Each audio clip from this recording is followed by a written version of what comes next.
Hello everyone, welcome back to my channel Pavani ముచ్చట్లు. ఈ వీడియోలో the main purpose of the series ఉంటుంది. అదే వెంట్రుకలు తీయడం. మా అమ్మమ్మ వాళ్ళు ఇలా తెప్ప వదిలి పెడతారు. ఫస్ట్ తెప్పకి కావాల్సినవి కుక్ చేసుకొని మేక తీసుకొని వస్తారు. తెప్పలో కుక్ చేసినవన్నీ పెట్టి దీపం కూడా పెట్టి పూజ చేసి మేకని జడత పడతారు. మేక జడత ఇచ్చిన తరువాత అప్పుడు వెంట్రుకలు తీస్తారు. బట్ మా అమ్మ వాళ్ళ సైడ్ అంటే మా నాన్నమ్మ వాళ్ళ సైడ్ పోచంపాడు గంగ, అక్కడికి వెళ్ళి జస్ట్ పప్పు చారు వెజ్ కర్రీ చేస్తారు. ఆ వెజ్ తోనే పెడతారు.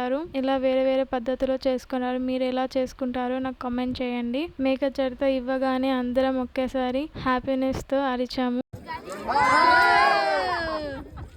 ఒక్కొక్కసారి అయితే అసలు ఇవ్వదు. మనం ఏదైనా మొక్కుకొని చేయకపోవడం వల్లనో లేదా ఏదైనా మర్చిపోవడం వల్లనో అసలు ఇవ్వనివ్వరు. జడత ఇవ్వకపోతే దాన్ని కట్ కూడా చేయరు. అది ఇచ్చే వరకు మేము వెయిట్ చేస్తాం అండ్ బాధ కూడా పడతారు. అసలు వీడైతే వెంట్రుకలు తీసేటప్పుడు ఏడవని కూడా ఏడవలేదు, మంచిగా తీపించుకున్నాడు. ఈ వీడియోకి అయితే ఇంతే. నెక్స్ట్ వీడియో మళ్ళీ కలుద్దాం. బాయ్.